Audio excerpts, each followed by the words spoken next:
Vamos a hablar un poquito de el proceso de disolución desde un punto de vista un poco más profundo. Aclaro desde ya que va a haber en algún momento que hablar de termodinámica para poder entender bien los procesos que ocurren. Entonces es un video que tratará de explicar algunos fenómenos importantes de una manera aproximadamente cierta, pero se puede utilizar también para tener una información básica de aspectos que son muy comunes en el laboratorio, porque cristalizar una sustancia y obtenerla más pura es un proceso muy común que no requiere conocer demasiada termodinámica. Vamos a hablar de la solubilidad. Solventes y solubilidad. Es muy común tener que disolver algo, limpiar una mancha y buscar un solvente que disuelva lo que tenemos que molesta. Y es la pregunta del millón siempre: ¿con qué disuelvo algo? En general hay un principio básico que dice que las sustancias se disuelven por afinidad. Las sustancias iguales entre sí tienen afinidad y se disuelven entre sí. Entonces, las moléculas, que a veces son polares y tienen cargas eléctricas, tienen afinidad con solventes polares que tienen cargas eléctricas, como por ejemplo el agua. Y las moléculas poco polares, como las grasas, que no tienen cargas en sus moléculas, son más afines con solventes que no tienen carga en sus moléculas, los llamados solventes no polares. Entonces, que un soluto sea soluble en un solvente depende en parte de las propiedades estructurales de la molécula del solvente y del soluto. La polaridad del solvente se mide por la constante dieléctrica. Para no decirlo abiertamente cuáles son fuertemente polares y cuáles no, podemos explicar de qué se trata la constante dieléctrica. Dos cargas eléctricas se atraen con una fuerza que viene dada por la ley de Coulomb. Acá tenemos la ley de Coulomb. Es una constante de proporcionalidad, 1 sobre 4 pi epsilon 0, es un número fijo esto, en definitiva son números, pero es un número fijo, se llama constante de Coulomb, y es proporcional a las cargas. Cuanto más cargas, más intensa es la fuerza con que se atraen dos cargas, por ejemplo, de signo contrario. Y es inversamente proporcional a la distancia que las separa al cuadrado. Cuanto más cerca están, más chiquito es esto, el denominador, más grande se hace la fuerza. O sea, las fuerzas eléctricas son muy intensas cuando las cargas son altas y están cerca. Pero hay un parámetro, que es el épsilon que está acá abajo, que es la constante dieléctrica del medio en el cual están sumergidas las cargas. Entonces, este valor depende de las características estructurales del medio. Si hablamos de líquidos, del solvente. Entonces, los solventes que tengan constante dieléctrica alta van a tener fuerzas débiles y van a tender a separar los iones, por ejemplo, en las redes cristalinas de los sólidos, y favorecen la disolución de sustancias iónicas. Entonces, compuestos como la sal de cocina, que no son moléculas, que son una red iónica muy grande de alternancia entre sodios positivos y cloros negativos, se van a habilitar esas uniones y se van a separar y se va a formar la disolución por separación de los iones en los solventes que tengan épsilon alto. Entonces, las constantes eléctricas tenemos acá. Tenemos la formamida, el agua, muy polares, el dimetilsulfóxido, dimetilformamida, metanol, el etanol, el alcohol etílico, un poco más bajo, la acetona, ya medianamente polar. Y ya vamos acá a solventes poco polares con constantes eléctricas muy bajas, como por ejemplo el ciclohexano o tetracloruro de carbono. La disolución de un compuesto iónico cristalino consta de dos etapas y las vamos a analizar a continuación. Si tenemos un sólido cristalino, AB cualquiera, esa red cristalina tiene iones A positivo y B negativo, todos alternados, con fuerzas muy intensas que lo mantienen unido. Romper esa estructura cristalina, separar esos iones, requiere una energía que se conoce como entalpía de red. En lugar de energía hablamos de entalpía. La entalpía es el calor que intercambia un sistema cuando la presión es constante, para no complicarnos con cuestiones termodinámicas. Pensémoslo así, es el calor que intercambia a presión constante. Entonces, un mol de este cristal tiene que aceptar esta energía para romper el cristal y generar los iones separados en estado gaseoso. Esos iones en presencia de agua se rodean de moléculas de agua, porque el agua tiene polos, y entonces esos polos se atraen.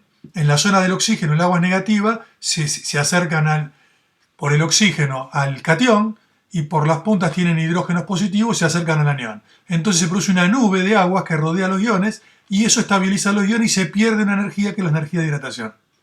Entonces, el balance neto en este ejemplo es más lo que hubo que entregar de calor para que se rompa el cristal que lo que devuelve por hidratación.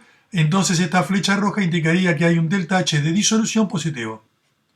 O sea, la disolución de un molde estado cristalino al estado de iones acuosos involucra un aumento de energía. Hay que calentar al sistema para que absorba esa energía. Se dice que es una disolución endotérmica. Si el proceso de hidratación es muy intenso, libera mucho calor y entonces es probable, en este ejemplo, que se libere más de lo que absorbió para romper la red cristalina. Entonces tenemos una entalpía de disolución negativa. Cuando se disuelve, libera calor, es lo que se llama una disolución exotérmica. ¿Cómo se ve en la práctica esto? Sales como cloruro de amonio, que son endotérmicas, cuando se disuelven en el balance neto necesitan, y acá se ve la flecha roja, absorber calor. Lo absorbe del entorno y uno nota que todo el vaso y el agua se enfría, porque le está quitando calor al sistema para poder disolverse. En la disolución exotérmica, como la soda cáustica, en agua, el proceso es contrario. Libera calor y uno siente el calor porque la liberación de calor produce un calentamiento del vaso y de todo el sistema que lo rodea. Esquemáticamente, el cristal tiene iones alternados, se rompen los iones en presencia del agua, se debilitan esas fuerzas y los iones positivos y negativos quedan rodeados de moléculas de agua. Las moléculas de agua son tipo boomerang aproximadamente. Tienen un ángulo entre el oxígeno y los hidrógenos en los extremos. La energía de red es proporcional a la carga que tienen los iones en la red. Si es un sodio y un cloruro es más 1 menos 1, pero si es un calcio con un cloruro, el cloruro tiene menos 1, pero el calcio tiene más 2. Entonces la energía de red va a ser más intensa cuanto más grandes son las cargas en el numerador. Pero a igualdad de cargas hay que mirar abajo porque la energía de red es inversamente proporcional a los radios que tienen el catión y el anión. Los radios es la distancia que separa el positivo del negativo. Entonces, cuanto más chicos sean los radios, más grande la energía de red. Entonces, si comparamos los radios, vemos lo siguiente. Queremos comparar cloruro de litio, cloruro de sodio, cloruro de potasio. El anión siempre es cloruro, es el mismo, pero el catión acá es litio, acá es sodio, acá es potasio. Un ion crece su radio cuanto más abajo está en la tabla periódica porque crece el nivel de energía que fue llenando. Los electrones se van distribuyendo en capas y cuanto más electrones tiene un elemento, las capas son más externas y entonces el radio del ion aumenta, cuando aumenta el nivel de energía. Y en un mismo periodo, cuando nos movemos en la tabla periódica por una fila horizontal, en un periodo, hacia la derecha aumenta la carga del núcleo, entonces al tener más carga, esa nube electrónica, ese nivel de energía se va contrayendo y el ion se hace más chico. Si comparamos potasio, sodio y litio, que están en un mismo grupo de la tabla periódica, lo que sería una columna, el potasio está mucho más abajo, tiene radio más grande que el sodio y que el litio que está arriba y es más chiquito. Los cloruros son todos iguales. Las cargas de los cationes son todas más 1 y de los aniones son menos 1. Por lo tanto, si queremos ver la energía de red, todos tienen el numerador igual. Y el denominador tiene el radio del anión igual. Entonces solamente hay que mirar el radio del catión. El que tenga catión más chico tiene mayor energía de red. Y eso justamente es el litio. Por eso el cloruro de litio tiene más energía de red. Es más difícil romper la red cristalina del cloruro de litio que la del cloruro de sodio o la del cloruro de potasio. Los valores de las tablas nos dicen eso justamente. La energía de red del cloruro de litio es 834 kJ por mol. La de cloruro de sodio 769 y la de cloruro de potasio 701. La hidratación depende de la concentración de carga. El cloruro es el mismo en los tres ejemplos, pero entre litio, sodio y potasio, todos tienen la misma carga, pero el litio es más chiquito. Entonces la carga está más concentrada y atrae más a las moléculas de agua y por eso libera más calor. Menos calor el cloruro de sodio y menos el cloruro de potasio. En definitiva, la diferencia no la hace el cloruro, sino que la hace acá el litio. Acá tenemos el sodio y acá el potasio. La energía de hidratación del anión, como lo vemos acá, es la misma para todos, 361. Entonces, el delta H, o el calor liberado o absorbido en una disolución, delta H de disolución, se le llama vulgarmente calor de disolución, va a haber que sumar la energía de red más las energías de hidratación. Entonces, para el cloruro de litio tomamos el valor de delta H de red del cloruro de litio, 834, y las entalpías de hidratación del catión litio y del cloruro. Y nos da menos 46 kJ por mol. Cuando hacemos lo mismo para el cloruro de sodio, da 4. ¿Por qué 4? Porque tiene menos energía de red y se parecen mucho más el delta H de red con la hidratación, y da 4, y es un proceso ahora endotérmico cuando el de litio cloruro de litio tiene delta H negativo y es exotérmico, libera calor al disolverse y este absorbe un poco de calor. Y ya el cloruro de potasio tiene un delta H mucho más positivo de 19. Acá tenemos un resumen de algunos electrolitos o algunos compuestos disueltos en agua que delta H de disolución tienen. En general los gases, cloruro de hidrógeno y fluorhídrico, tienen siempre negativos, son procesos exotérmicos, liberan calor al disolverse. El yoduro de litio es negativo, el hidróxido de sodio, la soda cáustica, es negativo, son muy exotérmicos, liberan calor al disolverse. El cloruro de sodio vimos que es 4, el cloruro de potasio 19, el yoduro 20, el nitrato de amonio 26, el clorato de potasio 41. Son datos de tabla medidos experimentalmente. La facilidad con que se disuelve un sólido y cómo cambia la solubilidad con la temperatura depende termodinámicamente de dos aspectos. El factor energético, el calor que se requiere, o sea, el delta H, y el factor entrópico. El factor entrópico indica si el proceso de disolución produce un mayor desorden o no. En la naturaleza los procesos espontáneos son los que van a la mínima energía y al máximo desorden. El desorden lo mide la entropía. Aunque no sepamos termodinámicamente qué es un parámetro que mide el desorden de un sistema.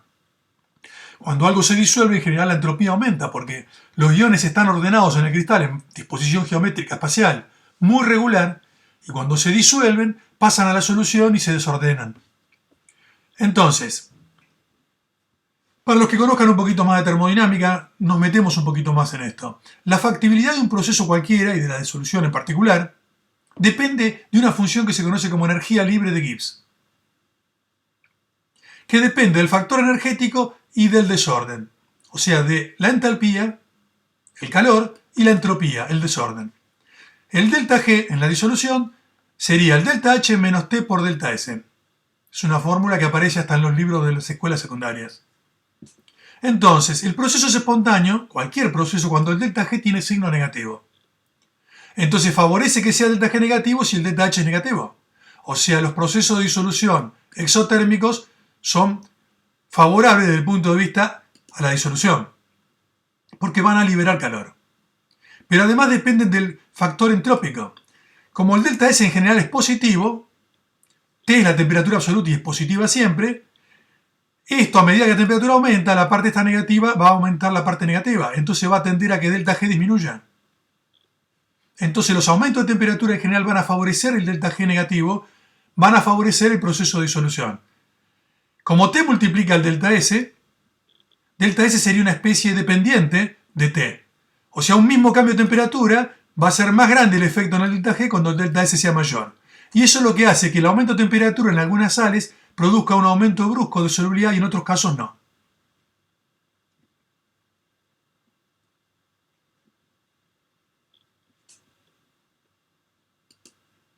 Si miramos algunas curvas, acá tenemos el nitrato de potasio y el cloruro de potasio. El efecto de la temperatura es mucho más grande en el nitrato de potasio que en el cloruro de potasio. Eso quiere decir que T está multiplicado por un delta S más grande en el nitrato que en el cloruro. Por eso afecta más la solubilidad.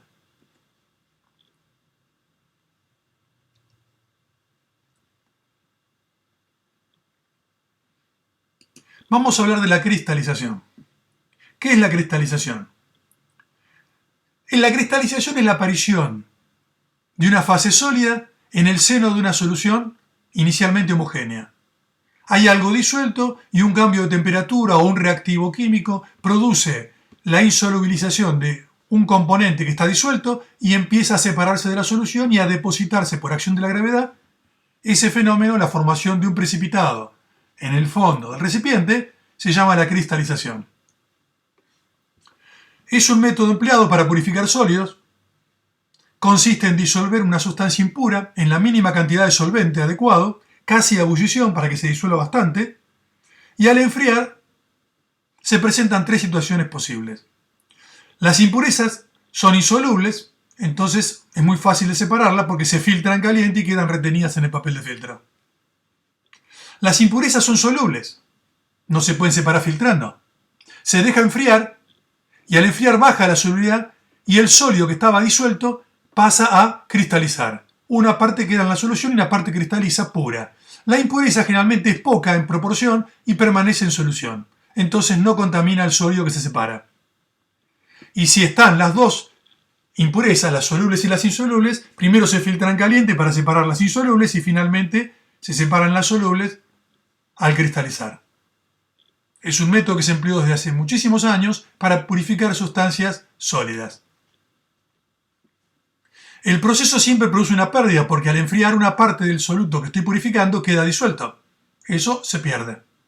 Por eso una droga pura es más cara que una sustancia impura. El proceso de purificación conlleva una pérdida de material. Se filtra, se lava con pequeñas cantidades de solvente fresco y se deja secar. El rendimiento porcentual de un proceso de separación se conoce como factor de recuperación. El factor de recuperación se mide de 0 a 1 y el porcentaje de recuperación se mide de 0 a 100. Es comparar la masa que se recuperó o que cristalizó, lo que obtuve puro, con la masa inicial de partida. En la masa inicial hay que tener cuidado porque cuando uno parte de una masa inicial, la masa inicial no es la sustancia que estoy purificando, sino que es ella más la impureza. Es la masa total de material impuro. Eso es lo que se considera para calcular el rendimiento. Porque la masa pura contenida en esa masa total no se sabe en general. Hay que elegir un solvente adecuado.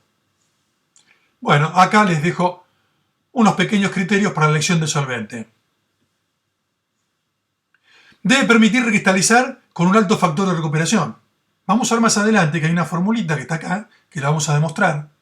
El factor de recuperación es 1 menos la solubilidad en frío de esa sustancia en el solvente sobre la solubilidad en caliente. Entonces, cuanto más se acerque a 1, el factor de recuperación, mejor rendimiento tuvo esa recristalización. Si yo de antemano veo que estos parámetros dan un factor de recuperación que es 0,5, es muy mala la recuperación. Estoy recuperando el 50%. Entonces, en general, esto tiende a 1 cuando este cociente que está acá tiende a 0. Y tiende a ser chiquito cuando la solubilidad en caliente es alta y la solubilidad en frío es baja. O sea, que la sal sea muy soluble en caliente y poco soluble en frío va a dar un rendimiento alto. Tiene lógica la fórmula. El sólido debe ser lo suficientemente soluble como para no emplear volúmenes muy grandes. Porque si yo quiero purificar 50 gramos de sal y necesito 50 litros, es muy incómodo para trabajar en el laboratorio. El sólido no debe ser tan soluble como para tener que usar volúmenes muy chicos. Tampoco es muy útil disolver en 5 gotas. Es inmanipulable. Debe tener un punto de ebullición que no sea muy bajo, o sea, no inferior a 70 grados, porque si no es muy volátil y cuando estamos trabajando el solvente se evapora rápidamente y empieza a cristalizar antes de tiempo. No se lo puede manipular.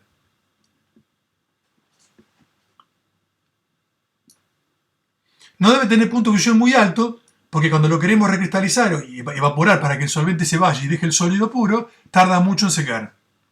No debe ser inflamable en lo posible. Si no, no se emplea para calentar el mechero, sino mantas calefactoras. Y en general, en lo posible, evitar solventes tóxicos. Buscar algún solvente similar que sea menos tóxico para evitar la contaminación del ambiente y la intoxicación del operario.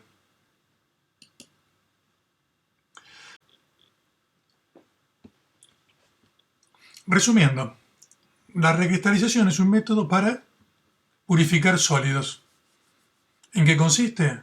Muy simple, en aprovechar la diferencia de solubilidad que existe entre frío y caliente para disolver la máxima cantidad posible en el solvente caliente y cuando se enfría la solubilidad disminuye y entonces gran parte de lo que está disuelto cristaliza y cristaliza puro porque la impureza permanece en la solución. Una vez que se lo separa, el sólido queda mojado con la solución de la cual cristalizó, se le llama agua madre, y en esa solución está la impureza disuelta. Entonces, si evaporamos y secamos lo que filtramos, en realidad volveríamos a tener el compuesto impuro, porque está la impureza. Entonces hay que eliminarla lavando con agua fría para evitar pérdidas y luego se seca bien y se tiene la sustancia pura. Vamos a aplicar esto en un ejemplo concreto y práctico. Supongamos que tenemos 200 gramos impuros de clorato de potasio. Quiere decir que los 200 gramos no son todos clorato de potasio, pero nosotros no sabemos de antemano cuánto es eso. Salvo raros casos excepcionales, no se sabe. Supongamos, para poder hacer cuentas acá y ver que el método es bueno, que está impurificado con 2% de cloruro de potasio. Solamente para controlar si el método sirve o no. Pero trabajaremos como si no lo supiéramos. Entonces, ¿cómo se procede? ¿Qué factor de recuperación tendría? Los datos de tablas nos dicen lo siguiente. Tomamos temperaturas de 10 y 80 pensando que vamos a trabajar en frío, a temperatura ambiente, 10 grados y 80 grados temperatura de calentamiento. El clorato de potasio se disuelve 5,2 gramos cada 100 gramos de agua, en frío, y en caliente 37,6. O sea, veo que la sustancia que yo quiero purificar tiene un cambio brusco de solubilidad. Por lo tanto, al enfriar, una gran parte no va a permanecer en solución porque es poco soluble en frío y va a cristalizar. Eso es bueno. Y la impureza es bastante soluble tanto en frío como en caliente. Mucho más en caliente que en frío. Vamos a llamar M a la masa de clorato de potasio y M' a la impureza. M0 la masa total inicial. ¿Qué masa pura de clorato de potasio hay en 200 gramos? Si el 2% es impureza, hay 98% de clorato de potasio. Por lo tanto, el 98% de 200 es multiplicar 0,98 por 200. Eso nos da 196 gramos. Este dato no lo sabemos en general porque no sabemos la pureza. Acá lo hacemos porque queremos averiguar cuánto tenemos de impureza. Entonces, si 196 gramos de los 200 son clorato de potasio, la diferencia es la masa de impureza. Tendríamos 4 gramos de cloruro de potasio. Entonces, queremos disolver todo el material a 80 grados pensando que todo es clorato de potasio, porque realmente no sabemos cuánto es clorato y cuánto es impureza. Entonces, de la tabla anterior, a 80 grados sabemos que 37,6 gramos de clorato de potasio requieren 100 gramos de agua. 200 que tenemos nosotros requerirán 532. ¿Está? Bueno, la pregunta es, ¿estos 532 gramos de agua alcanzan a disolver los 4 gramos de impureza? Ese es el control que queremos ver. Este cálculo habitualmente no se hace, pero acá lo podemos corroborar. Sabemos que el cloruro de potasio, a 80 grados en caliente, tiene una solubilidad tal que 100 gramos de agua disuelven 51,3 gramos. Los 532 que vamos a usar nosotros para disolver clorato de potasio disolverían 273 gramos. O sea, mucho más de lo que tenemos nosotros, que son 4 gramos. Eso quiere decir que todo el material se va a disolver, tanto el clorato de potasio como la impureza. ¿Qué pasa cuando enfriamos a 10 grados? A 10 grados las solubilidades cambian. El clorato es menos soluble. La tabla nos dice que 100 gramos de agua disuelven 5,2 gramos de clorato de potasio. Entonces los 532 gramos de agua que nosotros usamos van a disolver 27,7. Y como teníamos 200, por lo menos en principio pensamos que es así, le restamos los 27,7 y nos da que 172,3 gramos tienen que cristalizar. Es la diferencia entre todo el clorato y lo que queda en solución y se pierde. La pregunta ahora es, ¿cristaliza la impureza? Porque cuando llegamos a 10 grados también se hace menos soluble el cloruro de potasio. Bueno, la tabla nos dice que a 10 grados 100 gramos de agua disuelven 31,2 gramos de cloruro de potasio. Los 532 gramos de agua que usamos, eso no cambia nunca acá, van a disolver 166 gramos. Podrían disolver 166, pero hay solamente 4. Quiere decir que los 4 gramos permanecen en la solución. O sea, esto nos permite saber que la impureza permanece disuelta. Y cuando filtramos, queda retenida la masa de 172,3 gramos de clorato de potasio puro, separada de la solución que tiene los 4 gramos de impureza junto con los 27,7 gramos de clorato de potasio que se pierden. Cuando calculamos el factor de recuperación, 172 sobre 200 es un 86%. En tanto por 1, 0,86, en porcentaje 86%. Sería un buen método y un buen rendimiento. La fórmula, vamos a hacer una pequeña demostración de la fórmula para predecir el factor de recuperación. Si llamamos M con flechita hacia abajo a la masa que precipita o que cristaliza, y M a la masa que se pierde y queda en la solución, podemos balancear que toda la masa M0 que nosotros teníamos del soluto a purificar se reparte entre lo que queda precipitado y lo que queda en la solución y se pierde. El factor de recuperación es comparar la masa que cristaliza comparada con la inicial. Pero M0 es igual a M precipitada más M. Por lo tanto, la masa que cristaliza despejada de acá es M0 menos M.